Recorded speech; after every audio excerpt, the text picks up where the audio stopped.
And now, friends, today we come to the 29th chapter of Genesis. And if you have your Bible, you'll want to turn there. And we left off in the 28th chapter. You remember this man Jacob had to leave home post-haste. In fact, he took French leave. He had to go because his brother was going to kill him. And his mother sent him, together with the father, Isaac, back to Uncle Laban that he might get a wife back there. That's where Isaac had gotten his wife, Rebekah, and so they are sending Jacob back there. And he's on his own. And he's a clever boy, and he's demonstrated that cleverness. And even that night he was so homesick, God appeared to him to comfort him and made these wonderful promises to him, transferred them, the ones he'd given to Abraham, Isaac, and to Jacob.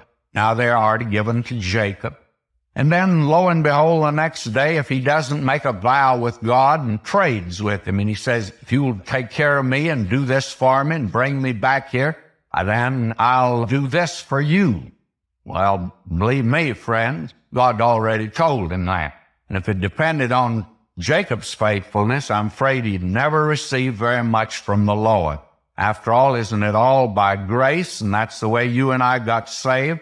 We never deserved it. If we did, none of us would ever be saved. Now, over chapter 29, I'd like to write Galatians 6, 7, and 8. Be not deceived. God is not mocked. For whatsoever a man soweth, that shall he also reap. For he that soweth to his flesh shall of the flesh reap corruption. But he that soweth to the Spirit shall of the Spirit reap life everlasting. And probably the popular title that we ought to put over this chapter is Chickens Come Home to Roost. Now you'll see, beginning in this chapter, Jacob begins to reap the harvest of his evil doing. And you will also find that this is a universal law of God, that whatsoever a man sows, that shall he also reap. Now, if the Bible teaches anything, it teaches that this is true, and it's true in any area of life. You sow corn, you get corn. You sow cotton, you get cotton. You sow wheat, you reap wheat. If you sow tares, you'll reap tares. And you'll find out that that runs all the way through Scripture in every field. For instance, Pharaoh slew the male children of the Hebrews. And what happened? Well, his own son was slain by the death angel. Ahab slew Naboth in cold blood, and the dogs licked the blood of Naboth. And Elijah came to Ahab and said, look, the very same place that dogs lick the blood of Naboth, the dogs are going to lick your blood. And Ahab, I think, rather smiled at that and said, well, I'll keep away from that place. But it just happened to be literally fulfilled. You remember David found that this was an inexorable law that was applicable to his own life in reference to his sin. He committed a sin, a terrible sin. God forgave him, yes, but may I say to you, chickens come home to roost. What you sow, you reap. And his own daughter was raped, and his son slain. Even Paul the apostle, he felt the weight of this law. He gave his consent to the stoning of Stephen. And what happened? Well, Paul was taken outside the city of Lystra and stoned and left for dead. But this man Jacob is really the classic example, and we're going to see that. And I mention all of this at the beginning of this chapter. Now, will you notice, this man Jacob is rather cocky. He has practiced deceit. He would stoop to use methods that were just a little shady to accomplish his purpose. He was proud of his cleverness. And now will you note verse 1, chapter 29 of Genesis. Then Jacob went on his journey and came into the land of the people of the east. Now he leaves Bethel, goes on his journey, and after a period of time, I do not know how long, why he arrived in the land of Haran, and he looked, and behold, a well in the field. And lo, there were 3 flocks of sheep lying by it. For out of that well they watered the flocks, and a great stone was upon the well's mouth. And thither were all the flocks gathered, and they rolled the stone from the well's mouth, and watered the sheep, and put the stone again upon the well's mouth in his place. You see, water is a very important item in that country, and still is. There's not too much of it in many places, and it has to be husbanded, and it has to be protected.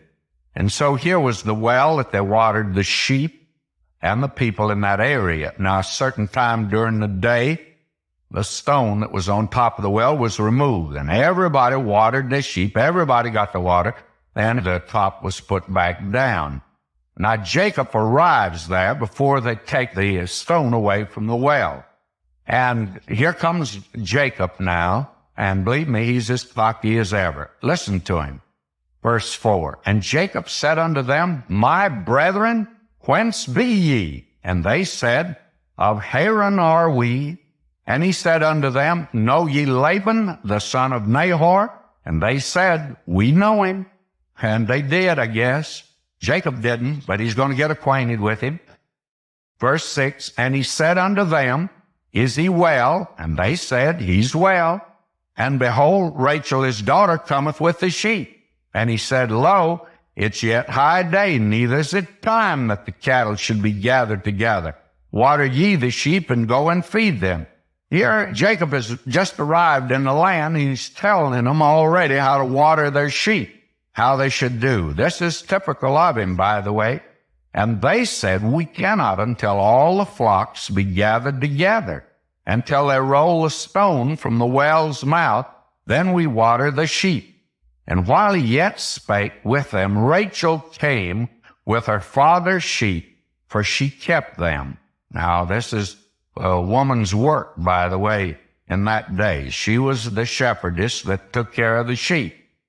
And it came to pass, when Jacob saw Rachel, the daughter of Laban, his mother's brother, and the sheep of Laban, his mother's brother, that Jacob went near, and rolled a stone from the well's mouth, and watered the flock of Laban, his mother's brother. And frankly, I don't know who told him to do it, but he did it. Whether this was time, I don't know. I doubt whether it was. But after all, Jacob is not really following anyone's law except his own. He made the rules for the game as he went through life. That is the first part of his life. But he's got a tremendous lesson that he's going to have to learn, and Uncle Laban is really the one to teach him. And then we find in verse 11, and this has always been a strange verse to me, And Jacob kissed Rachel, and lifted up his voice, and wept. And frankly, kissing that girl, and why he should weep, it's difficult for me to understand, other than I'm of the opinion that this boy had a lonely trip all the way from the moment he left home. He spent that lonely night at Bethel, but he's still trading the next day, and he'd had a lonely trip. You must remember that from Bethel, he had to go up by the Sea of Galilee. He had to go up into Syria, and he had to cross that desert there. I suppose he had many experiences along the way. And now to find out that he's arrived at the place he's going, because he knew nothing about it before. And when he got there, he becomes very cocky, of course. He greets these men in a matter-of-fact way as if he'd known them all their life, asks some questions, and then he rolls the stone away, and whether it was time, I doubt it, but he did.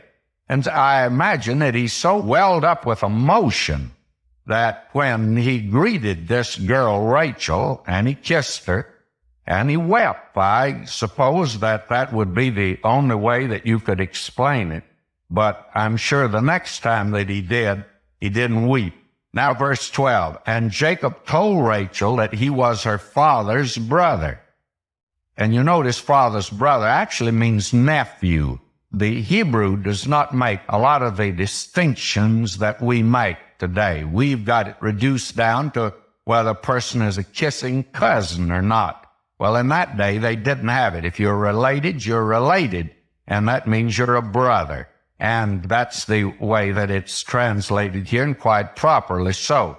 But he is actually his nephew, that he was her father's brother, and that he was Rebekah's son. And Rebekah was the sister of Laban. And she ran and told her father. And it came to pass, when Laban heard the tidings of Jacob, his sister's son, that he ran to meet him, and embraced him, and kissed him, and brought him to his house, and he told Laban all these things.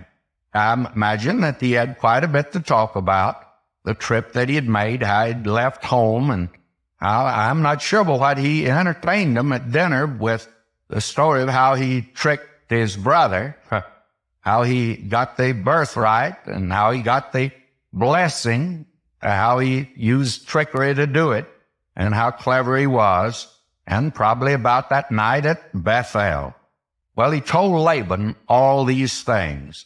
And Laban said to him, "Surely thou art my bone and my flesh." Laban was convinced now this was his nephew, and he says, "You're my relative. Come in, make yourself at home." And he abode with him the space of a month. Now, he's there for a month. And what happens? Well, he's not working. He's, after all, the nephew that's come from a far country, and he's come over to visit his uncle.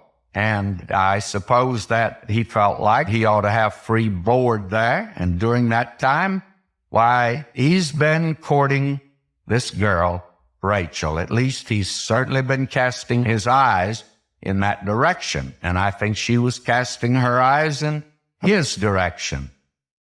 And now one morning at breakfast, and I think that's when this took place, notice verse 15. And Laban said unto Jacob, "Because thou art my brother, shouldst thou therefore serve me for naught? Tell me, what shall thy wages be?" This Uncle Laban is pretty clever. Now, who has said anything about going to work? Jacob hasn't. And Uncle Laban, in a very tactful way, at breakfast, he says, "Now, Jacob, my nephew, I don't want you to work for me for nothing. I'm going to pay you." Well, who said anything about going to work? Jacob hadn't, but Laban had. And frankly, you don't live with Laban a month without making some sort of an arrangement to pay you board. Uncle Laban was clever also, and he now is going to deal with his nephew. And Laban had 2 daughters. The name of the elder was Leah, and the name of the younger was Rachel. Now, we are introduced to another daughter here, Leah. And actually, Uncle Laban has been watching this boy, and he's noted that this boy, his nephew's become very much interested in his daughter, that is, in Rachel, the younger daughter. You can understand why. The next verse tells us, verse 17, Leah was tender-eyed, but Rachel was beautiful and well-favored. And that means, again, here's another very beautiful girl, and that's Rachel.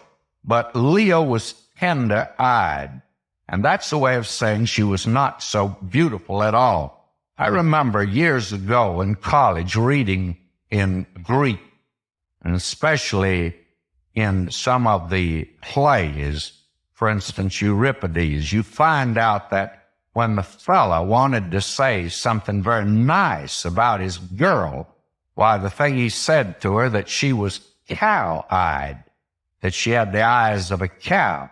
Well, I always laughed at that. To me, I would turn that over before I would decide that was a compliment. But have you ever looked in the eye of a cow recently? Well, the next time you meet a cow, you take a look at the eye. They're generally very beautiful.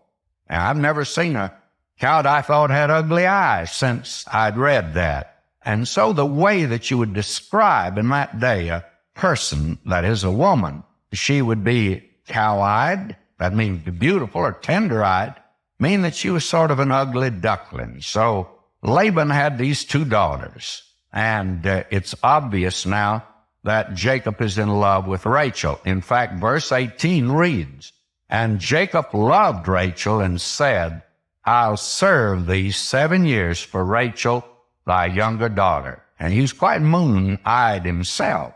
And so that morning at breakfast, when Uncle Laban suggested he go to work, he had something in mind himself, and he knew the boy was in love with the girl. And so he said, "Now, what shall your wages be?" And Jacob said, "Well, if you don't mind, I'd be willing to serve you 7 years for Rachel." And this man Laban is for driving a pretty hard bargain.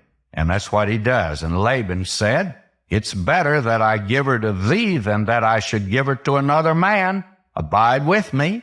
That'll be all right with me if you'll serve me." And this is about one of the loveliest things that's said about Jacob. Frankly, the only part of this man's life, in the early part of it, that has anything in it that's beautiful or fine or noble is his love for Rachel, and that is outstanding. Listen to this, verse 20. "And Jacob served 7 years for Rachel, and they seemed unto him but a few days for the love he had to her." You can see this man working. I tell you, Uncle Laban had him working, and he did many things. Worked out in the cold, out in the rain, out in all sorts of weather. But he always thought of that girl Rachel, and there she was to meet him and to greet him, and he's in love with her. And Jacob said unto Laban, "Give me my wife, for my days are fulfilled, that I may go in unto her." And Laban gathered together all the men of the place and made a feast. And it came to pass in the evening. Now notice what Uncle Laban's doing. This is a dirty trick. That he took Leah, his daughter, and brought her to him, and he went in unto her. Now at the marriage ceremony in that day, the way that it was done, the woman was veiled, entirely veiled. You couldn't see her at all. And so poor Jacob didn't see the girl he's getting until he got in the tent. And he lifted the veil. And lo and behold, it wasn't Rachel. It was Leah. And I wonder if that very moment when he saw he'd been tricked, I wonder if he didn't recall something, that he was the younger and he pretended to be the elder to deceive his own father. And he deceived his father, and that's the reason he had to leave home. And he got the blessing, and it was a good trick he had pulled. But you see, God doesn't go in for that type of conduct. God doesn't approve of it. God had promised him the blessing, but he's got to get it God's way. And so what happens? Well, the thing that happens is just simply this, that chickens are now coming home to roost. He pretended to be the elder, and he was the younger. Now he thinks he's getting the younger, and he gets the elder. Chickens are indeed coming home to roost. And what happened?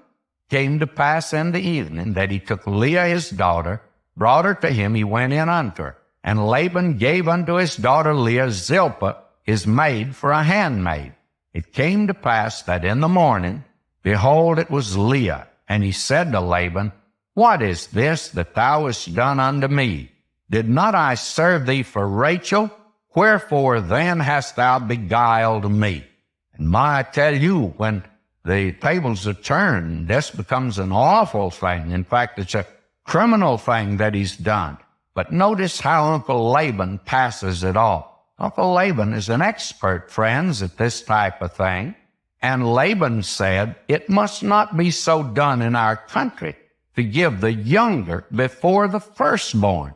Uncle Laban said, well, there was a little matter, a little clause in the contract. In fact, it was that which was in fine print, Jacob, and I forgot to call your attention to it. There is a rule in the country that the elder daughter must marry first, and the younger daughter can't marry until the elder daughter's married. And I forgot to tell you that, and that's the reason that it worked out as it did. Well, I tell you, a man served 7 years here. And now notice, Uncle Laban is prepared to be very generous in his dealings. He says, fulfill her week. And that week, you see, 7 years. And we will give thee this also for the service which thou shalt serve with me yet 7 other years. Now, don't come along, friends, anyone, and say, well, look, here, this man's going to have 2 wives. And it looks like God approved of it. Well, why do you think God approved of it? The record here is inspired because this is what happened. But that doesn't mean God approved of it. In fact, as in the case of Abraham taking Hagar, the entire story, the whole incident, reveals that God disapproved of it. And it's recorded because it is a fact. Now, Jacob did so, verse 28, fulfilled her week. And he gave him Rachel, his daughter, to wife also. And Laban gave to Rachel his daughter, Bilhah, his handmaid, to be her maid. And he went in also unto Rachel, and he loved also Rachel more than Leah, and served with him yet 7 other years. Believe me, Uncle Laban is getting his money's worth, is he not? And poor Jacob is really going to school. But he has 2 wives, and he shouldn't have them. He'll be in trouble before it's over. Now, if you have your Bible, turn there. Verse 30 of chapter 29 of Genesis. And he went in also unto Rachel, and he loved also Rachel more than Leah, and served with him yet 7 other years. You see, this man Jacob, we saw last time, was totally deceived by his uncle. His uncle promised him that he would give him Rachel if he would serve 7 years. And he served those 7 years faithfully. And what did he get? Well, he got Leah. And believe me, he got the short end of the stick. Poor Jacob was certainly disappointed. And after all, you must recall that he put one over on his father, and he shortchanged his own brother. He pretended to be the elder when he was the younger. Now he's given the elder when he thought he was getting the younger. So he has to serve now 7 more years. And he's learning the chickens do come home to roost, and that whatsoever a man soweth, that shall he also reap. Now, Uncle Laban made him serve twice as long as he originally agreed to, and that was long enough. But believe me, this is a long time. 14 years he served. And that gives him now 2 wives, somebody says. And that's right. And somebody else is going to say, well, it's in the Bible. God must approve of it. Now, God doesn't approve of everything that's in the Bible. That may startle some of you, but God didn't approve of the devil telling a lie. God didn't approve of David telling a lie. And God didn't approve of David's sin. He judged him for it. But the record is inspired. And the thing that's inspired here are not the thoughts. The thing that's inspired here is the record, or the words. And this is an accurate record that he did have 2 wives. And this is the way it came about. And that's where inspiration comes in, friend. It doesn't mean God approved of everything that's in the Bible. God disapproved of this. And let me say this to you. This man had plenty of trouble in his family from here on out. And it all goes back, of course, to his own methods that he had used, which God could not approve. Now, in verse 31 and 32, and let me read them. And when the Lord saw that Leah was hated, he opened her womb, but Rachel was barren. And Leah conceived and bare a son. She called his name Reuben. For she said, surely the Lord hath looked upon my affliction. Now therefore my husband will love me. And so Leah is a pretty sad person because she knows that her husband loves her sister more than he loves her. And now she becomes the mother of Reuben. And that must have brought joy to her heart because he's the eldest son. He was not the one in the line that was to lead to the Lord Jesus Christ. Actually, the one that's to lead to Christ will be Judah. And that was the last son that Leah had. You see, Leah had 4 sons. She had Reuben, and then in verse 33 here, she had Simeon. Verse 34, the record that she had Levi. And so actually, she had some of the outstanding boys of the 12 sons of Jacob. And the 4th son in verse 35 here is Judah. And out of Judah is the one that is to furnish the kingly line. David was in this line, and then later on, of course, the Lord Jesus Christ himself. According to the flesh, he came in the line of Judah. And Levi was the priestly tribe. And Reuben lost his position as the firstborn, you will recall, because of his sin. Now we have here these 4 boys that were the offspring of Leah. And when we come to chapter 30, why again we begin to see that God is moving in spite of the man's sin. This man, Jacob. Not because of it, but in spite of it. And we find that this man, Jacob, now is disturbed. Let me read chapter 30, verse 1. And when Rachel saw that she bare Jacob no children, Rachel envied her sister and said unto Jacob, Give me children, or else I die. You see, a woman in that day was disgraced unless she did have offspring. And the more she had, maybe not to marry her, but the more the better it was for her. That is, her position. Now notice verses 2 and 3. And Jacob's anger was kindled against Rachel, and he said, Am I in God's stead, who hath withheld from thee the fruit of the womb? And she said, Behold, my maid Bilhah, go in unto her, and she shall bear upon my knees, that I may also have children by her. Well, again we see this was the practice of that day. And you will recall, I'm sure, those of you following this study, that Abraham and Sarah practiced it, and God did not approve it then, and he's not going to approve it here. The record is here, and it's an accurate record, but it doesn't mean God approved it. In fact, it's quite obvious that God disapproved it.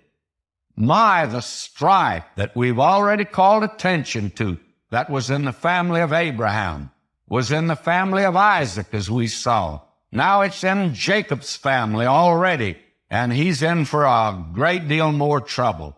Now we find that Bilhah was Rachel's maid, and she bare Dan and Naphtali. And then we find that Zilpah, the maid of Leah, bore Gad and Asher. So we have here, another, Issachar. And we find, I'm not reading these verses in this chapter, as you see, just a record of the birth here of these boys. You will remember that there were 12 sons of Jacob, and they're very important because from these 12 sons will come the 12 tribes of Israel. That is, the nation will come from them. Believe me, Jacob had his hands full with these 12 boys. We find also that there's a girl there from Leah's maid. Her name was Dinah. And I guess she served a good purpose, because there are a lot of restaurants today named Dinah's Shack or Dinah's Dining Room or something. And so she did serve a good purpose. And Issachar and Zebulun are mentioned here also. Now I'm going to read in verses 22 here. I'll read down to 24. And God remembered Rachel, and God hearkened to her and opened her womb. She conceived and bare a son, and said, God hath taken away my reproach. And she called his name Joseph, and said, The Lord shall add to me another son. Now this is the boy that will follow down into the land of Egypt and make way for the rest of his brethren later on. He's quite remarkable. We'll have to save that story of him until another day, but it's coming up, you can be sure. Now verses 25, and it came to pass, when Rachel had borne Joseph, that Jacob said unto Laban, Send me away, that I may go unto mine own place, and to my country. Give me my wives with children, for whom I've served thee, and let me go, for thou knowest my service, which I have done thee. Well, this is quite remarkable here, by the way, because we're going to see that this man, Laban, had really mistreated his son-in-law and his nephew, Jacob. And listen to Uncle Laban here. You see, he's not going to be through. You can be sure of that. Jacob wants to get away. And now Uncle Laban says in verse 27, And Laban said unto him, I pray thee, if I found favor in thine eyes, tarry. For I have learned by experience that the Lord hath blessed me for thy sake. Now, this is something quite interesting. This was something that you will recall that Abimelech, king of Gerar, found out when Isaac was in his midst. He was blessed because of his presence. And this is something now that Uncle Laban has discovered, that God is with Jacob and he's blessed him. And Uncle Laban said, Now look, my boy, don't rush off. Don't leave me. Just hang around. And I've been blessed and I want to raise your wages. I'll pay you more. Listen to him in verse 28. And he said, Appoint me thy wages and I'll give it. And I tell you, Jacob ought to know by now that anytime Uncle Laban made a deal, that he was the one that came off the winner, not the other fella. But Jacob's learned the lesson. Jacob wants to leave. Uncle Laban says, I'll pay you more. And now he said to him, Thou knowest how I've served thee, and how thy cattle was with me. For it was little which thou hadst before I came, and it's now increased unto a multitude, and the Lord hath blessed thee since my coming. And now when shall I provide for mine own house also? In other words, listen to Jacob. You talk about a man complaining. He's singing the blues. In other words, he's saying here, all I've got out of all of this service for you are 2 wives and 2 maids to the wives, and I've got a house full of boys. In fact, he's got 11 boys now. Now, what in the world is he going to do? How is he going to feed them? And he says, God blessed you and he prospered you, and I don't have anything. In other words, you're the one that's prospering and I'm not. And now Jacob says, and will you listen to him?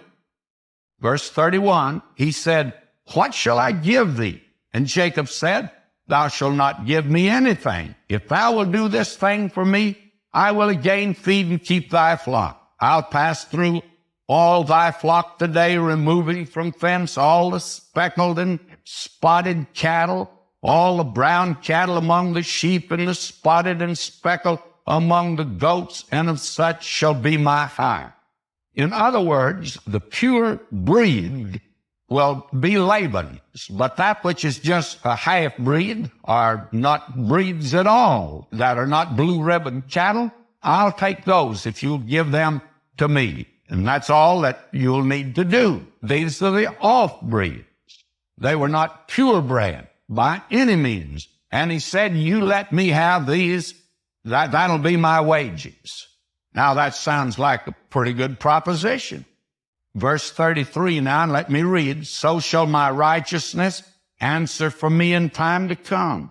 When it shall come for my hire before thy face, every one that's not speckled and spotted among the goats and brown among the sheep, that shall be counted stolen with me. And Laban said, Behold, I would it might be according to thy word. And he removed that day the he-goats that were ring-straked and spotted, and all the goats that were speckled and spotted, and every one that had some white in it, and all the brown among the sheep, and gave them into the hand of his sons. In other words, they would not be able to breed with the others. Jacob would take that which is the off-breed and only the full breed would bear, and that would belong to Uncle Laban, but the others would be his. He's making here a very interesting deal.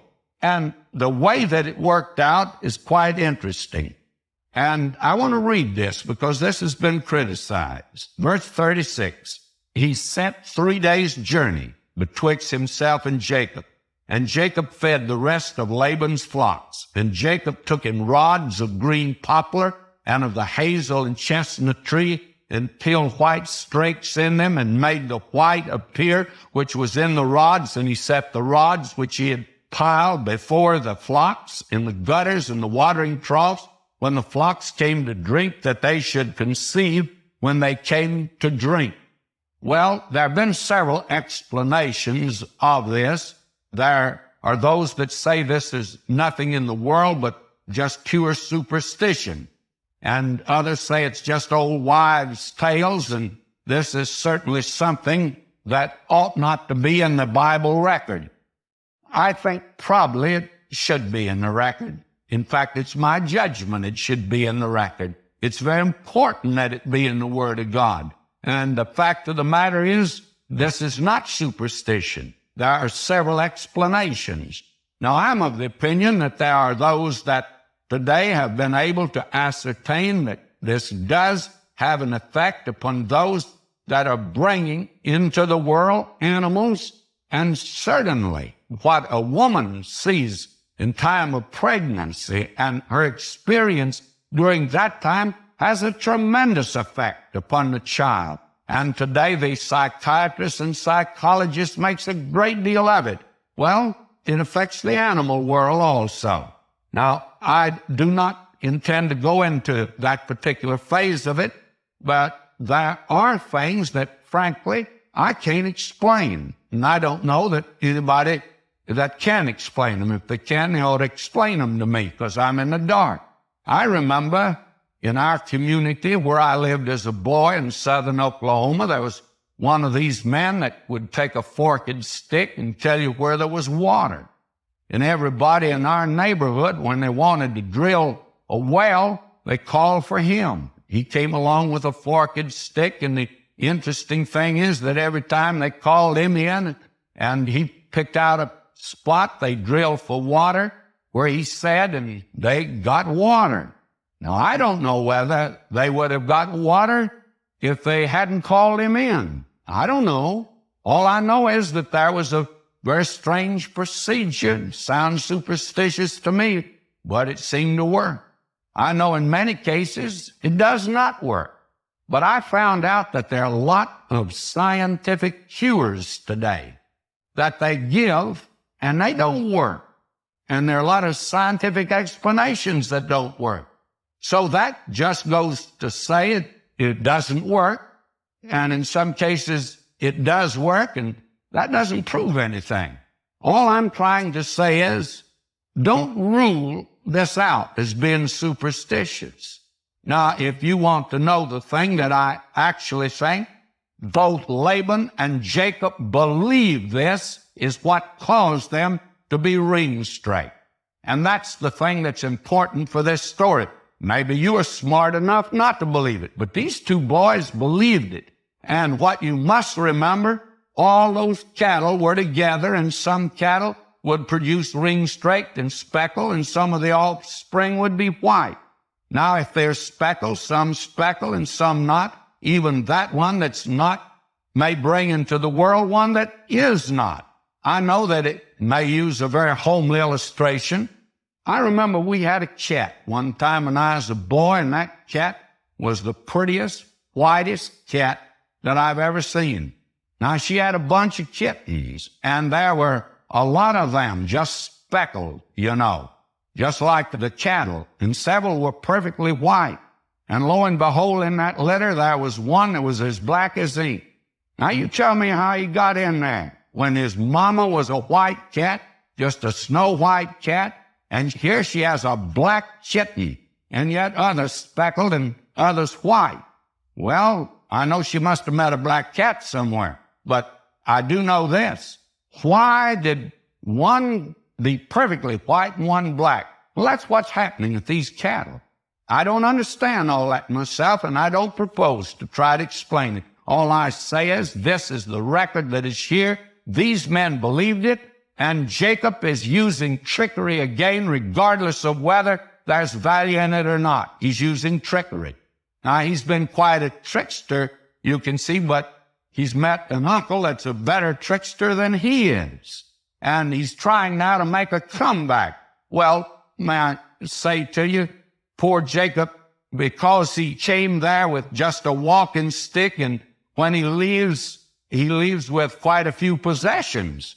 Now, God is calling him to leave. And before we leave the chapter, I think probably I ought to call attention to this. It may be mechanical about these boys, but here you have the mention of the 11 sons. And that's important because these 11 sons are the sons that are going to constitute the 12 tribes of Israel.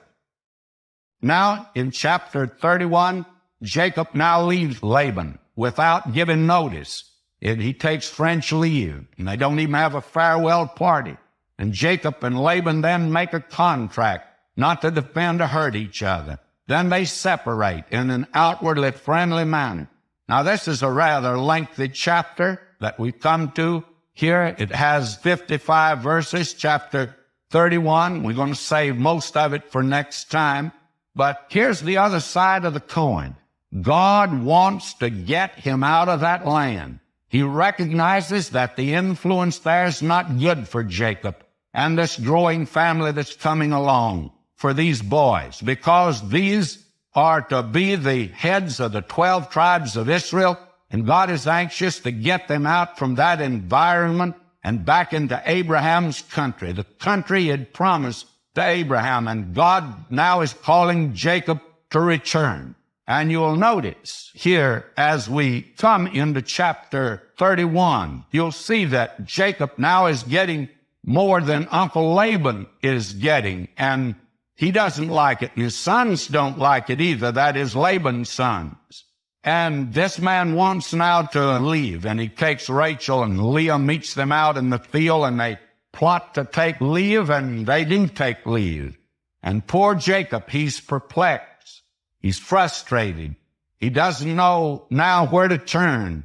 And it's this time that God has called him to leave. And God has called him to leave for the sake of his family, the boys, the children there, that they should not stay in that environment.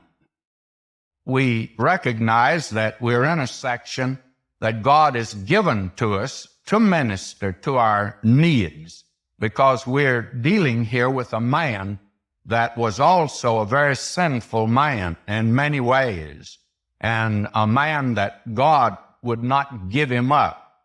And you can take courage from that. The Lord will never give you up. As long as you'll keep coming to him, he'll keep receiving you. And if he'll take a fellow like Jacob and a fellow like I am, then he'll take any of us. I'm of the opinion. And let's now come here. You will recall that Jacob now has had a pretty sad ordeal of 20 years with Uncle Laban. And Uncle Laban has really given him a course in the college of hard knocks. And poor Jacob is now beginning to wince under all the pressure that he's been under. And he senses now that God has prospered him so that the face of Laban is turned against him, and also the sons of Laban. And Jacob now has a call from God. God tells him to leave. And he calls his wives, Rachel and Leah, together that he might talk to them about it. And he tells them that which is on his heart. And in verse 7, as we left off last time, he says, "And your father hath deceived me and changed my wages 10 times, but God suffered him not to hurt me." Now, is Jacob beginning to complain? I think so, and we're going to see that later on in this chapter. Now, will you notice, he goes on to explain to these wives that they'll understand of actually what has happened, that the thing that he has done has in it the element of not trickery, but of taking advantage of his opportunity in a business way. I don't want to say he's dishonest here, because I don't think that he is. He's been dishonest in so many things, but I think here he was just using a method that I'm sure any businessman would have used, and it would have been legitimate. He's certainly not hurting Laban at all, but God has blessed him to the extent that Laban now and his sons become very jealous of him, and they hate him. And you'll notice as he goes on to explain all of this, he tells now actually why he wants to leave. Because he says in verse 11 of Genesis 31, "And the angel of God spake unto me in a dream, saying, Jacob, and I said, Here am I. And he said, Lift up now thine eyes and see. All the rams which leap upon the cattle are ringed, straight, speckled, and grizzled, for I have seen all that Laban doeth unto thee." Now, probably you thought last time that I was not giving a satisfactory answer to what had taken place, because I recognize that there are several explanations of why these animals were speckled. But I was waiting till we could get right here, because why were they that way? God says I did it. May I say that I therefore don't need to look for these natural explanations, although I'm confident that God probably used one of them. But since God didn't tell me which one it is, I'm of the opinion that we don't know. There are several explanations, and you can take the one you want, but I like this one. God says, I saw what Laban was doing to you, and I blessed you. Now, verse 13, and this is what's important. I am the God of Bethel. Now, you see, God goes back to where he appeared to this boy when he was running away from home, his first night away from home that he spent at Bethel. And he says now, I'm the God of Bethel, where thou anointest the pillar, where thou vowest a vow unto me. Now arise, get thee out from this land, and return unto the land of thy kindred. Now God wants him out of that land, because he's got 12 boys that are growing up, and they're already beginning to learn some things that they should not be learning. And they're there in the place of idolatry and heathenism. And so God wants to get Jacob and these boys away from there, just as he got Abraham out of a home of idolatry. Now will you notice verse 14? And Rachel and Leah answered and said unto him, Is there yet any portion of inheritance for us in our father's house? In other words, they're saying, well, certainly, as the daughters of our father, we should receive some inheritance, and that ought not to cause him to be so antagonistic. And verse 15, are we not counted of him strangers? For he hath sold us, and hath quite devoured also our money. Oh, Laban can't be trusted, friend. And you know that today, unfortunately, there are many Christians that the way they handle money, their own and others, reveals the fact they can't be trusted either. That is, I think, maybe a real test of an individual today. I could tell you some stories that would make your hair stand on end, things that Christians do, Christian leaders do, they ought not to do. Now will you notice verse 16? For all the riches which God hath taken from our father, that is ours and our children. Now then, whatsoever God hath said unto thee, do. I admire these two women. They say, whatever you want to do, Jacob, you go ahead. We're with you. And our father has apparently robbed us. Let me read verse 17. Then Jacob rose up and set his sons and his wives upon camels. He carried away all his cattle, all his goods which he had gotten, the cattle of his getting which he had gotten in Padan Aram, for to go to Isaac his father in the land of Canaan. And Laban went to shear his sheep, and Rachel had stolen the images that were her father's. Let's just stop there a moment, because there's a revelation here of something that's quite interesting. Now Jacob rises up and leaves post haste again. You remember, that's the way he had to leave his home. Now he leaves his uncle Laban the same way. And actually, it's not all his fault here, but it was his fault when he had to leave his own home. But he's prepared for this. After all, he's had practice in leaving overnight, and so he has all the cattle and everything ready to march, ready to get out of that land. And his wives apparently didn't have a chance to even get many of the things that were theirs. But notice what happened. Rachel stole the images that were her father. I told you we were in the home of idolatry. God didn't want the boys brought up there. But you see, Rachel has been brought up in a home of idolatry.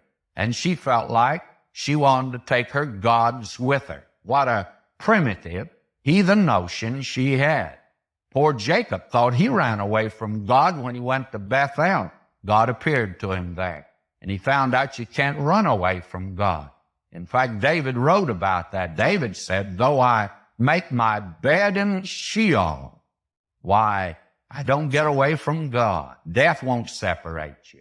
Though you go to the height of heaven, you'll never get away from him. And you can't get away from him but going to the moon.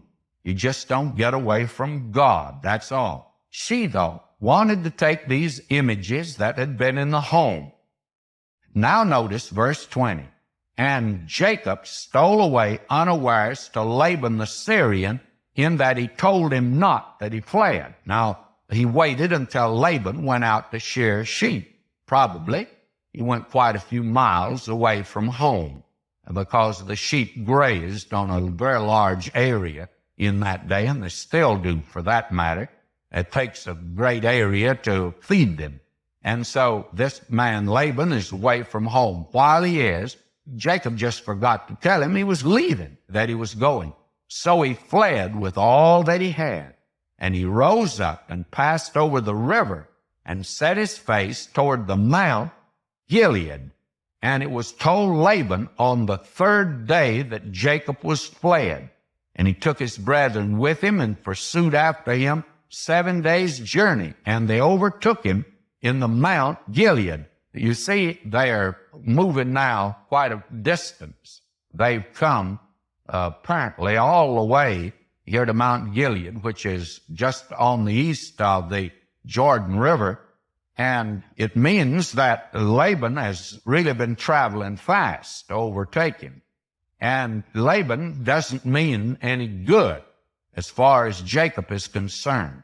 I'm of the opinion he was angry enough to kill him, and would have killed him, had not God intervened. Verse 24, and God came to Laban the Syrian in a dream by night, and said unto him, take heed that thou speak not to Jacob, neither good or bad.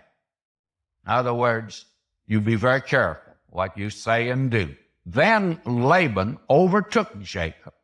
Now Jacob had pitched his tent in the mount, and Laban with his brethren pitched in the Mount of Gilead. And now listen to Uncle Laban. He's a clever rascal, by the way. Here he's been coming breathing out fire and brimstone, wanting to not only recover all these possessions of Jacob and take them back, but probably kill Jacob and take back his 2 daughters and their children.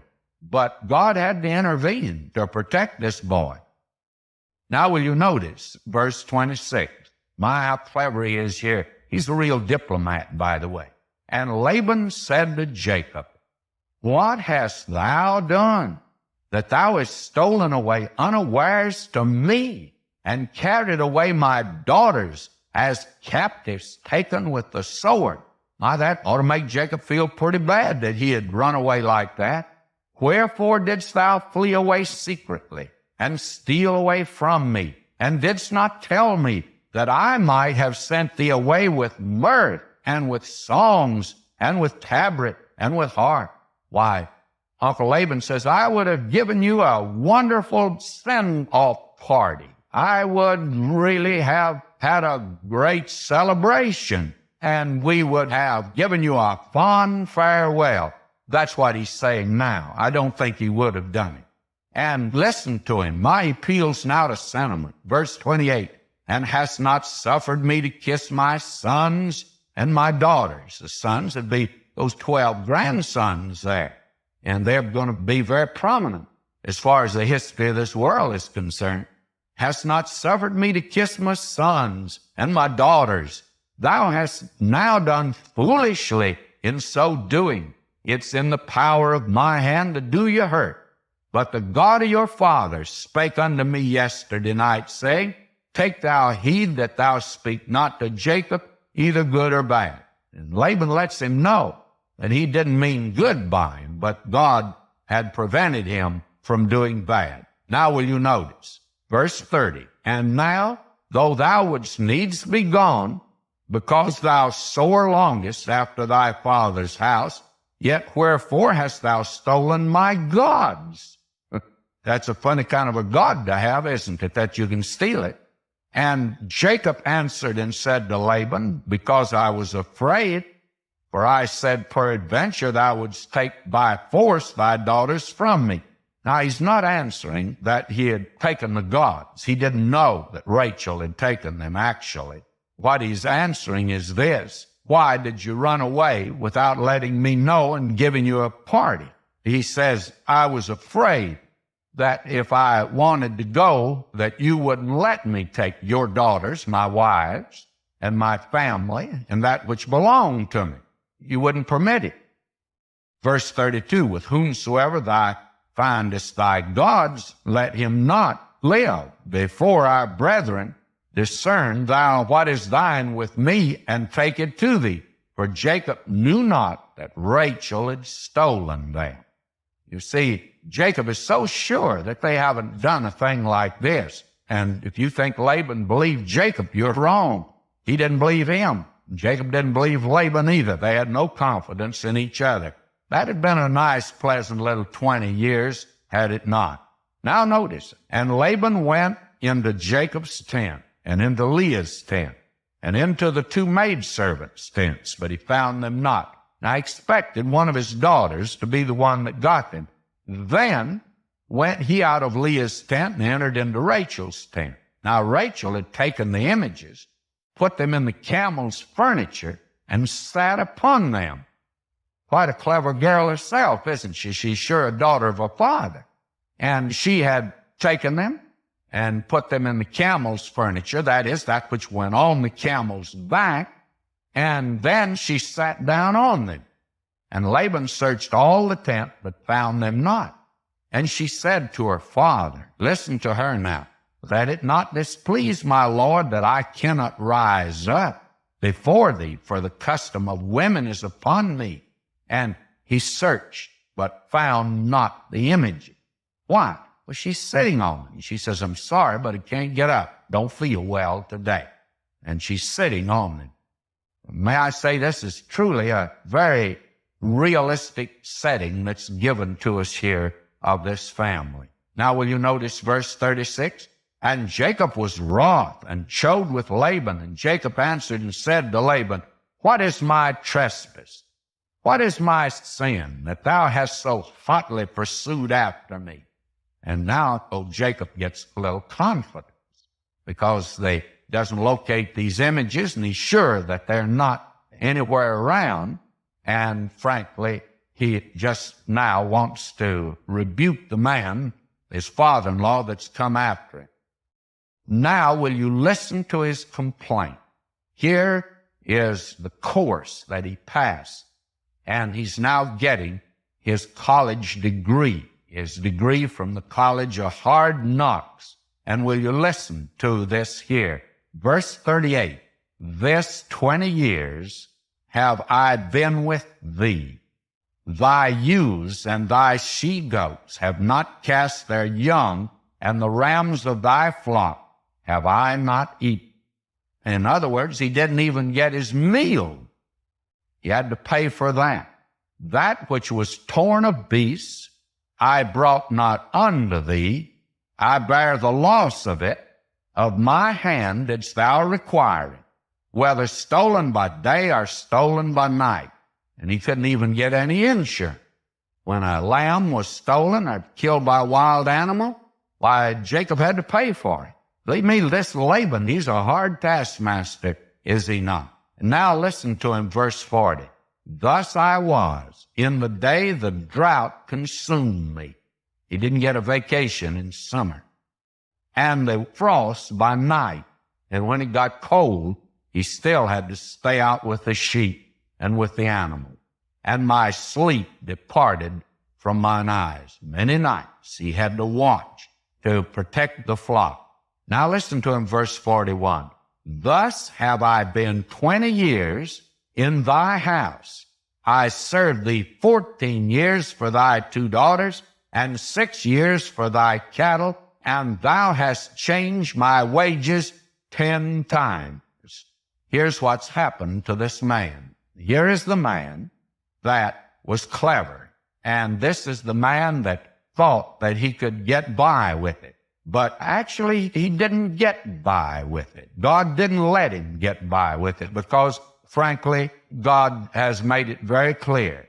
Whatsoever a man sows, that shall he also reap. Jacob refused submission to God at home, and he now has to submit to his uncle. Jacob came to receive a wife and dignity, and he was made a servant because God respects the rights of the firstborn. And Jacob deceived his father, and he's deceived by his father-in-law. Jacob the younger became the older. He found out that he was given the oldest when he thought he's getting the younger. He revealed a mercenary spirit that displayed in the way he got the birthright. And Jacob allowed his mother to cover his hands with the skins of kids of goats. And later on, we're going to see his own sons deceived him in the same way. They killed a goat and dipped Joseph's coat of many colors in it. He deceived his father about being the favorite son, and he was deceived about his favorite son, Joseph.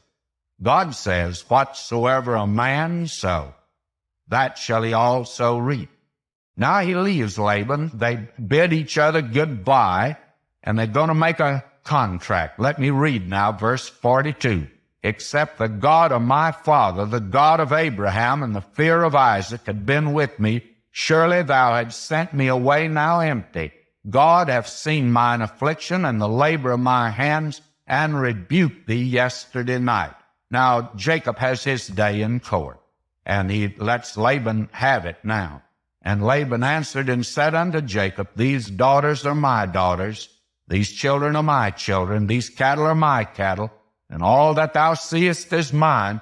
And what can I do this day unto these my daughters or unto their children which have been born? Now therefore come thou, let us make a covenant, I and thou. Let it be for a witness between me and thee. And Jacob took a stone and set it up for a pillar. And Jacob said unto his brethren, gather stones, and they took stone. And now they make a contract. Verse 48. And Laban said, this heap is a witness between me and thee this day. Therefore was the name of it called Gilead and Mizpah. For he said, the Lord watch between me and thee when we're absent one from another. And this has been used by young people's groups as a benediction and other groups. And I don't think it ought to be used that way, because this is actually a contract between two rascals that they're going to quit stealing from each other and work on somebody else. The Lord watch between me and thee. In other words, may the Lord keep his eye on you so you won't steal from me anymore. That's exactly what these men are saying. Now they're going to separate, and they do separate, and we're going to see the great experience in the life of Jacob next time in chapter 32.